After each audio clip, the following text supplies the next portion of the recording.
Random House Audio presents Free Falling as If in a Dream, The Story of a Crime by Leif G.W. Persson. Translated from the Swedish by Paul Norlin. Read for you by Erik Davies. To Mikael and the Bear. Regardless of whether truth is absolute or relative, and quite apart from the fact that many of us constantly seek it, in the end it is still hidden from almost all of us. As a rule, out of necessity, and if for no other reason, out of concern for those who wouldn't understand anyway. There is no law of public access with regard to the truth. We have a practical problem that we have to solve, and it's no more difficult than that. The Professor. Wednesday, October 10. The harbor in Puerto Poyensa on North Majorca. Just before 7 o'clock in the morning, Esperanza left her usual place at the charter pier in the harbor. A beautiful little boat with a beautiful name. Chapter 1. 8 weeks earlier, Wednesday, August 15.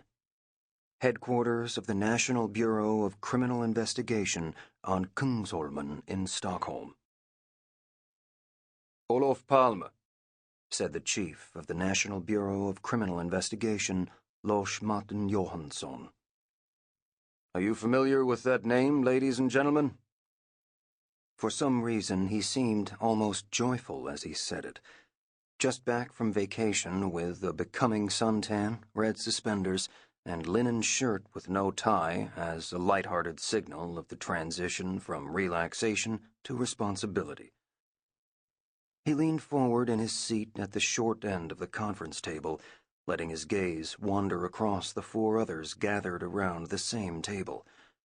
The joy seemed to be his alone. Doubtful looks were exchanged among 3 of the 4. Police Superintendent Anna Holt, Detective Chief Inspector Jan Levin, and Detective Chief Inspector Lisa Mattei, while the 4th in the group, Chief Inspector Yngve Flykt, who was head of the Palme group, seemed, if anything, embarrassed by the question and tried to compensate by looking politely preoccupied. Olof Palme, Johansson repeated, his voice now sounding more urgent. Does that ring any bells? The one who finally answered was Lisa Mattei, the youngest of the group, but long accustomed to the role of best in class. First, she glanced at the head of the Palme investigation, who only nodded and looked tired. Then she looked down at her notepad, which incidentally was free of any notes or the doodling with which she usually filled it, whatever was being discussed.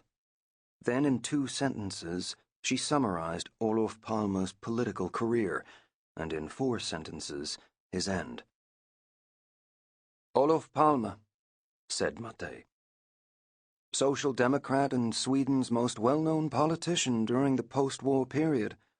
Prime Minister for 2 terms, from 1969 to 1976, and from 1982 to 1986.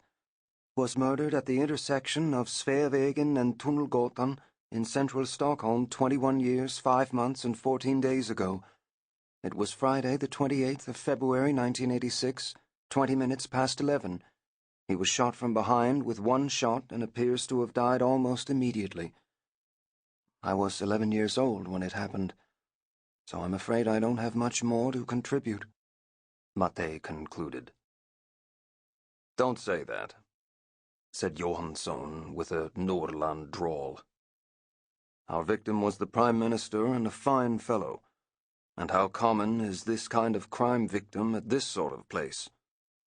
True, I'm only the head of the National Bureau of Criminal Investigation, but I'm also an orderly person and extremely allergic to unsolved cases, he continued. I take them personally, if you're wondering why you're here. No one had wondered about that. No one seemed particularly enthusiastic either, Regardless, the whole thing started as it almost always does, with a few police officers sitting around a table talking about a case.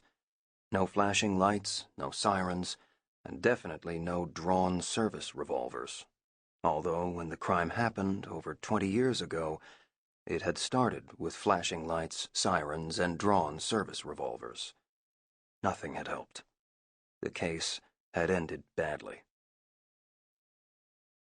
Johansson elaborated on his ideas about what ought to be done, the motive for doing it, and how it should all be arranged in practical terms.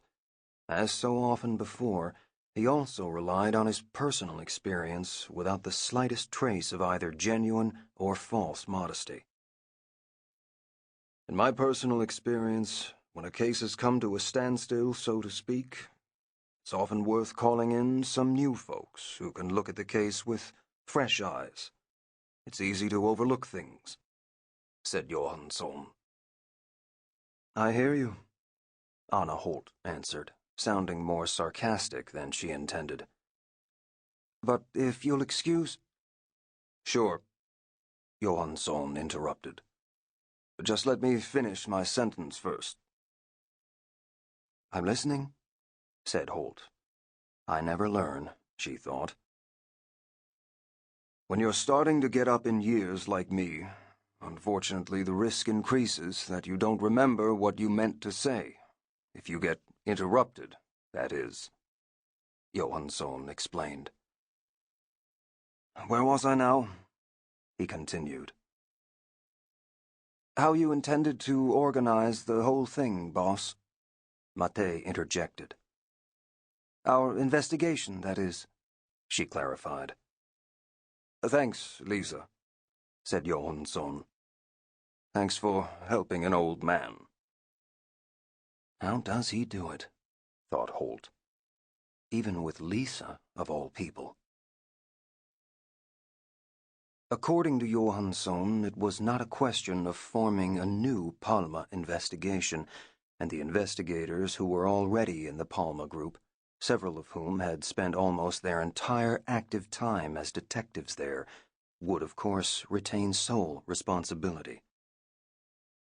So I want to make that clear from the start, Yngve, said Johansson, nodding at the head of the Palme group, who still seemed more worried than relieved. No way, said Johansson. You can forget any such ideas. I've imagined something a lot simpler and more informal. What I want simply is a second opinion, not a new investigation, just a second opinion from a few wise officers who can look at the case with fresh eyes. I want you to go through the investigation, he continued. Is there anything we haven't done that we should have done? Is there anything in the material itself that we've missed and that's worth looking into? That can still be looked into. If so, I want to know about it. And it's no more difficult than that. Regardless of his hopes on the last point, the following hour was devoted to discussing objections from 3 of the 4 others in the room. The only one who didn't say anything was Lisa Mate, but when their meeting was over, her notepad was as full of scribbling as always. Partly with what her colleagues had said, partly with her usual doodling regardless of what was being said. First up was Chief Inspector Jan Levin, who, after some introductory, cautious throat-clearing, quickly zeroed in on Johansson's fundamental motive, namely, the need for fresh eyes. The idea, as such, was excellent. He himself had advocated it often enough, not least during his time as head of the group that dealt with so-called cold cases. But for that very reason, he thought he was particularly poorly suited for this case. During the initial year of the investigation, while Levin was working at the homicide squad in Stockholm, he had primary responsibility for the collection of significant portions of the material evidence. Not until the investigation was taken over by the National Bureau did he return to his old assignment at the homicide squad in Stockholm. Sample complete. Ready to continue?